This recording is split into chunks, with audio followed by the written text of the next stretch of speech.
What's going on, everybody? Monzano here. I hope you're all doing well. Today we're going to be reviewing The Nun, and I should tell you, somebody got their intro finished. So...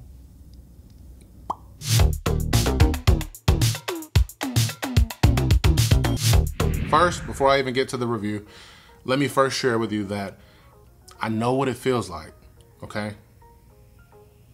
I do. I know what it feels like to be anticipating a movie, to be so excited to see a movie that's about to come out. You think it's gonna be so great, please be good, only to see a bad Rotten Tomatoes score, or your favorite movie reviewer on YouTube just talking really bad about it. It's a horrible feeling. I get that. But it is my duty as a YouTube movie reviewer to give you, the viewer, my personal opinion. So we'll get into all of that. But first, let's talk about what is the movie even about. The film is about a nun who commits suicide, and the Vatican, a group of holy people, send a priest and a nun to Romania to basically investigate, just to see what happened. So that's where our story takes place. And of course, as you can already predict, once they get there, things go south. Let's talk about what I liked first. There was a pretty decent opening scene to start the movie up. In the first 20 to 30 minutes, there's actually a bunch of really good moments of cinematography, some really good shots, a couple of moments in the film that are very eerie, creepy, dark. Damien Bashir is in this film. I think that's how you say his last name. The guy from The Hateful Eight that played Bob. I loved what he did with that character. So when I saw he was in this film, I was pretty excited. And he did a decent job. He did what he could. He did what he could with what he was given. And that leads me to one of the biggest problems about this film is there's not much given to these actors to work with. There's not much given to the characters. And when there's not much given to the character, there's not much the character can do on screen to make us care about them. And that's exactly how I felt throughout the entire film. I did not care about them. And there's a couple moments in the film where they actually try to show backstories on certain characters, and the backstories that they show are completely irrelevant to the story. One moment in particular was with Damien's character. He's telling a story about something that happened in his past, and because of us hearing that story, we're supposed to care so much that we keep being reminded about the story because of a certain thing that keeps happening throughout the film. Every time it happened throughout the film, I just kept rolling my eyes because they kept putting more attention on that than they would on The Nun, which is what we all showed up for. The Nun. And that is the biggest flaw this film has, period. They try so hard throughout this entire movie. They're focused on so many things. At one point you think it's a monster movie. At one point you think it's a paranormal movie, and then another point you think it's a cult movie. There's just so many things that they're trying to throw at you, and it does not have to be that way. This film could have been so simple. The film should have been simple, but instead they try to make it bigger than what it was. There's jump scare after jump scare after jump scare after jump scare after jump scare, and it's so lazy. It's lazy writing. It's lazy direction. Jump scares are okay. I want to be jolted from time to time, but you need to earn that jump scare. There needs to be some type of build up to that, but it's not like that. Every time you turn around, there's a jump scare, jump scare, jump scare, and it gets old to the point where I tuned out completely. Every single time there was something, I said, there's about to be a jump scare.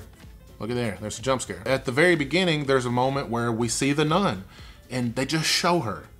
They just show her in a hallway. There's no loud music, there's no loud jump scare noise. It just shows her, and it's coming toward the camera, slowly.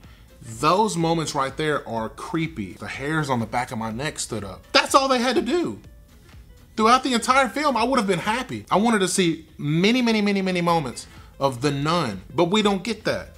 Every time we get to see the nun, it's a jump scare. They could have shot this with a very low budget. Just quietness, eeriness. Let us hear the sounds of the hallways. Let us hear the sounds of the wind. Let us hear nothing at moments when we see the nun. Just put her on screen with the creepy face and the eyes that are barely glowing. Maybe show us moments of one of the characters talking in a conversation, and maybe in the background you can see. Let us as the audience have one of those moments where we catch it. Oh my goodness, look at that in the background. Look, look, look, look, look. There's nothing like that. Nothing but missed opportunity. There's also a side character named Frenchie. I suppose they wanted him to be the character that saves the day. He disappears from the movie, we forget all about him, and then He's one of those characters that jumps back in right when they need somebody. But my biggest issue with him is he's stupid. There's one moment in particular toward the end of the film where our main girl in the film has a revelation. She finally figures everything out in her head, and she says what she needs to say out loud as she's thinking. And it's the easiest thing in the entire world that a person could say. It's like 2 lines of dialogue. But this Frenchie character says, I don't understand the words you just said, but okay. What? What do you not understand about what she just said? And it's not the actor's fault. Again, it's the director's fault. It's the writer's fault. It's bad dialogue. There's a lot of moments in the film that honestly feel like they're just filler footage. It's almost like the director was thinking, we still got 25 minutes to go, guys. Anybody think of something to film? Yeah, let's film some blood falling down the stairs, and we'll shoot a scene of the guy waking up from a nightmare. Oh, and the main girl has visions, so she can see things, and it's so random. It's so random, and there's one good moment in the scene, and all of a sudden it's ruined by her having a vision. That was the most random in the world. He's like ringing the bell, and all the other bells are ringing. She was like, she saw the tombstone. Yeah. I know where he is. I was like, it's bad.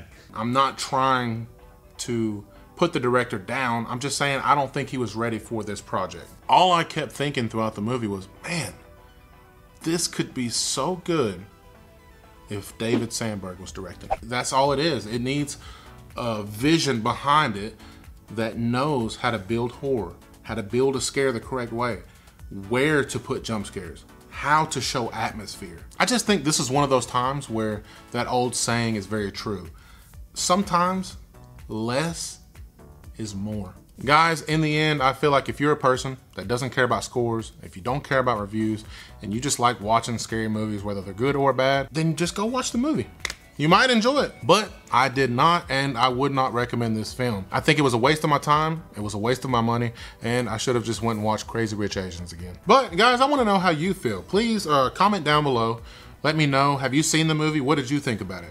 Are you still going to see the movie? Please don't let my negative opinions on a film dictate what you watch. Please hit the subscribe button if you enjoyed this review and you'd like to see more content uploaded weekly. Give me a like, and I will see you on the next video.